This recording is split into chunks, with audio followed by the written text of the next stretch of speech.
lindol ay isang sakuna na buhat ng paggalaw ng ilalim ng lupa, buhat ng mga tectonic plates. Ang sakunang ito ay hindi biro sapagkat ito ay nagdudulot ng malaking pinsala katulad ng pagguho ng mga infrastruktura, pagguho ng lupa at maaaring pagkamatay ng mga tao.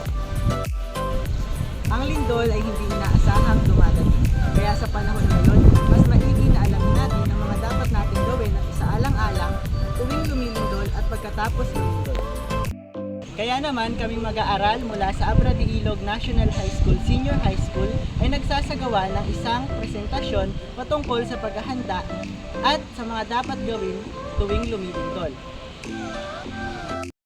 Kaya ngayon ay magsasagawa tayo ng isang panayam sa mga individual dito sa ating komunidad patungkol sa kanilang kaalaman sa mga dapat gawin tuwing lumilindol at pagkatapos lumindol.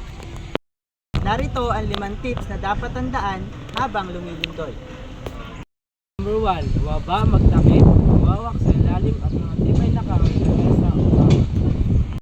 Number 2, lumayo sa bintana at pader na maaaring bumagsak ito. Number 3, panatilihin ang pagiging kalmado o huwag magpanik. Tips number 4, iwasang gumamit ng hagdan, baka ito ay bumagsak.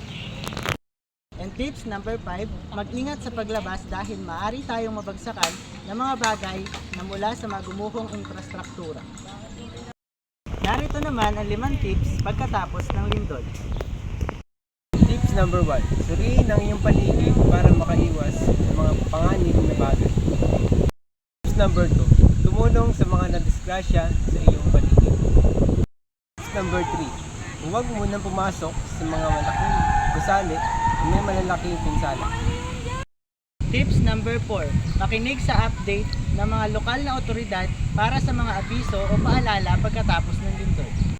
And tips number 5, tumulong sa mga nasalanta ng lindol sa inyong komunidad. Ngayon ay naibigay na namin ng mga tips na makakatulong sa inyo tungo sa pag-iingat sa panahon ng lindol. Sana ay magdulot ito ng kaalaman at maging batayan para sa ikaliligtas ng bawat isa. Para po sa inyo, ano po yung maaari nating gawin habang lumilindol at pagkatapos lumindol? Maaari natin gawin ay duck cover and hold. At pagkatapos sa lindol, maaari tayo na lumabas o pumunta sa isang lugar na walang matutuba o malalaglag na anumang bagay. Maraming salamat po. So, good afternoon po ate. Tatanungin muna po namin kung anong pangalan nyo at saan kayo nakatira. Ako po si Mary Jean T. Tobias. Nakatira po ako sa sitio Balantoy, Barangay Cabacao, Abra de Ilog, Occidental, Mindoro. Tatanungin po namin kung ano po yung mga dapat nating gawin habang lumilindol. Ilagay po ang kamay sa ulo. At pagkatapos naman po lumindol, Lumabas po sa bahay. maraming salamat po. Maraming salamat po.